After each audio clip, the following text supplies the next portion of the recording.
英語聞き流し10分間、名作リスニング、英語テキストと MP3 ダウンロード、その他の物語は、ホームページよりご利用いただけます。88thpp.com 88thpp.com Chapter 10. The Lobster Quadrille. The Mock Turtle sighed deeply, and drew the back of one flapper across his eyes. He looked at Alice, and tried to speak, but for a minute or two sobs choked his voice. Same as if he had a bone in his throat, said the Griffin, and it set to work shaking him and punching him in the back. At last the Mock Turtle recovered his voice, and, with tears running down his cheeks, he went on again. You may not have lived much under the sea, I haven't, said Alice, and perhaps you were never even introduced to a lobster. Alice began to say I once tasted, but checked herself hastily, and said no, never, so you can have no idea what a delightful thing a lobster quadrille is. No, indeed, said Alice. What sort of a dance is it? Why, said the Griffin, you first form into a line along the seashore. 2 lines, cried the Mock Turtle. Seals, turtles, salmon, and so on, then, when you've cleared all the jellyfish out of the way. That generally takes some time, interrupted the Griffin. You advance twice? Each with a lobster as a partner, cried the Griffin. Of course, the Mock Turtle said, advance twice, set to partners. Change lobsters, and retire in same order, continued the Griffin. Then, you know, the Mock Turtle went on, you throw the lobsters, shouted the Griffin, with a bound into the air. As far out to sea as you can. Swim after them, screamed the Griffin. Turn a somersault in the sea, cried the Mock Turtle, capering wildly about. Change lobsters again, yelled the Griffin at the top of its voice. Back to land again, and that's all the first figure, said the Mock Turtle, suddenly dropping his voice, and the 2 creatures, who had been jumping about like mad things all this time, sat down again very sadly and quietly, and looked at Alice. It must be a very pretty dance, said Alice timidly. Would you like to see a little of it? Said the Mock Turtle. Very much indeed, said Alice. Come, let's try the first figure, said the Mock Turtle to the Griffin. We can do without lobsters, you know. Which shall sing? Oh, you sing, said the Griffin. I've forgotten the words. So they began solemnly dancing round and round Alice, every now and then treading on her toes when they passed too close, and waving their forepaws to mark the time, while the Mock Turtle sang this, very slowly and sadly. Will you walk a little faster? Said a whiting to a snail. There's a porpoise close behind us, and he's treading on my tail. See how eagerly the lobsters and the turtles all advance. They are waiting on the shingle. Will you come and join the dance? Will you, won't you, will you, won't you join the dance? Will you, won't you, will you, won't you join the dance? You can really have no notion how delightful it will be when they take us up and throw us, with the lobsters, out to sea. But the snail replied too far, and gave a look askance. Said he thanked the whiting kindly, but he would not join the dance. Would not, could not, would not, could not join the dance. Would not, could not, would not, could not join the dance. What matters it how far we go? His scaly friend replied. There is another shore, you know, upon the other side. The further off from England the nearer is to France. Then turn not pale, beloved snail, but come and join the dance. Will you, won't you, will you, won't you join the dance? Will you, won't you, will you, won't you join the dance? Thank you, it's a very interesting dance to watch, said Alice, feeling very glad that it was over at last, and I do so like that curious song about the whiting. Oh, as to the whiting, said the Mock Turtle, you've seen them, of course? Yes, said Alice, I've often seen them at Din. She checked herself hastily. I don't know where Din may be, said the Mock Turtle, but if you've seen them so often, of course you know what they're like. I believe so, Alice replied thoughtfully. They have their tails in their mouths, and they're all over crumbs. You're wrong about the crumbs, said the Mock Turtle, crumbs would all wash off in the sea. But they have their tails in their mouths, and the reason is, here the Mock Turtle yawned and shut his eyes, tell her about the reason and all that, he said to the Griffin. The reason is, said the Griffin, that they would go with the lobsters to the dance. So they got thrown out to sea. So they had to fall a long way. So they got their tails fast in their mouths. So they couldn't get them out again. That's all. Thank you, said Alice, it's very interesting. I never knew so much about a whiting before. I can tell you more than that, if you like, said the Griffin. Do you know why it's called a whiting?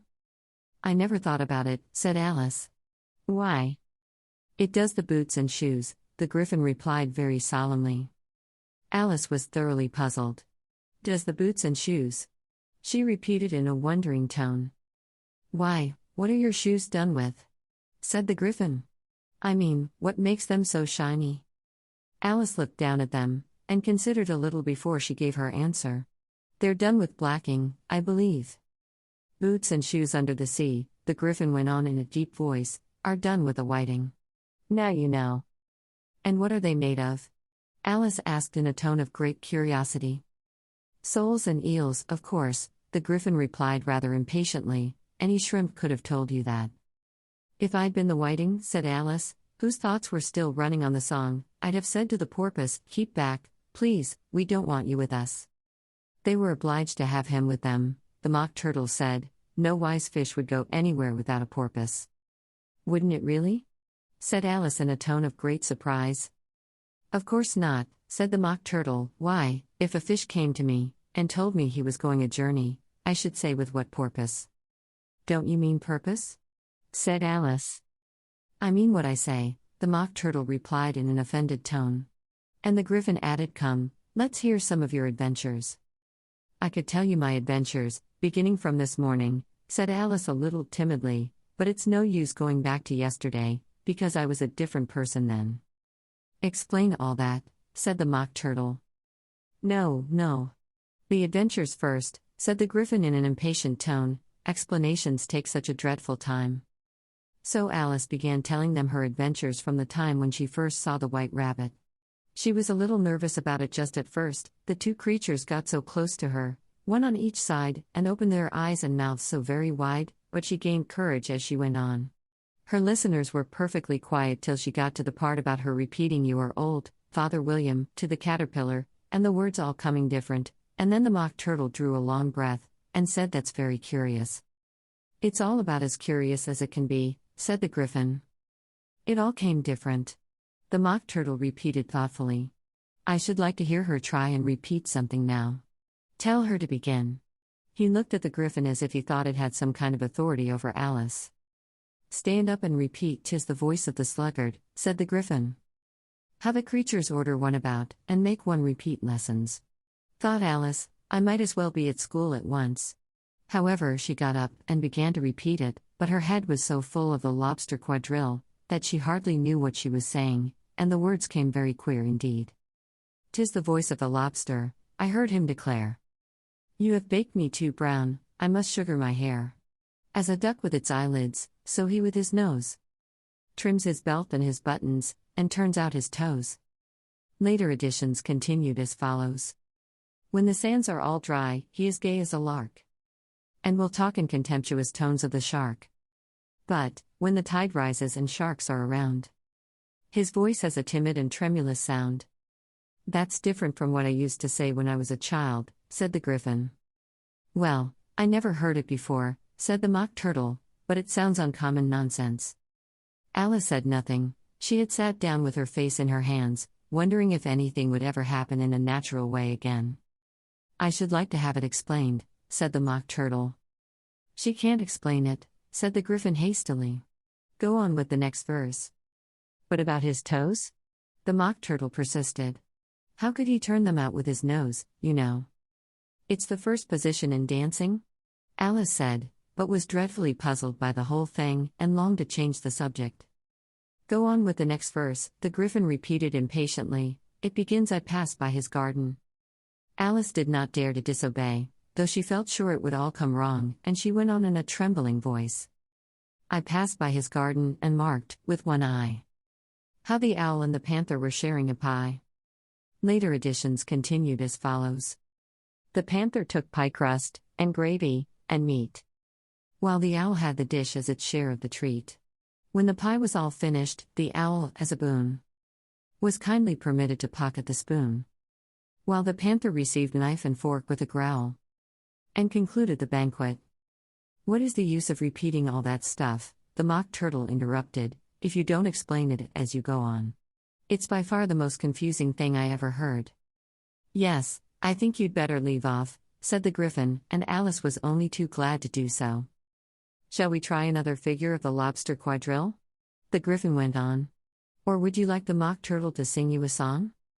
"Oh, a song, please, if the Mock Turtle would be so kind," Alice replied, so eagerly that the Gryphon said, in a rather offended tone, "No accounting for tastes. Sing her turtle soup, will you, old fellow?"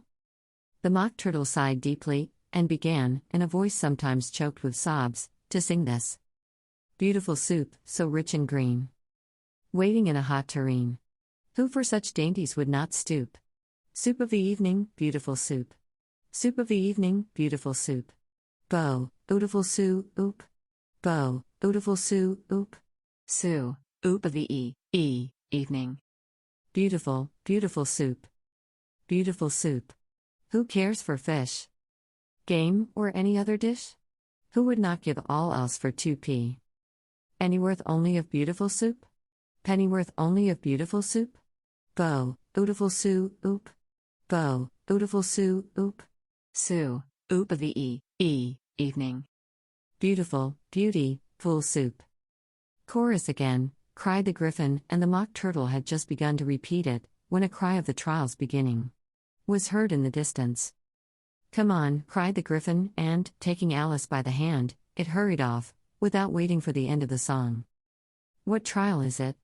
Alice panted as she ran, but the Gryphon only answered, "Come on," and ran the faster, while more and more faintly came, carried on the breeze that followed them, the melancholy words.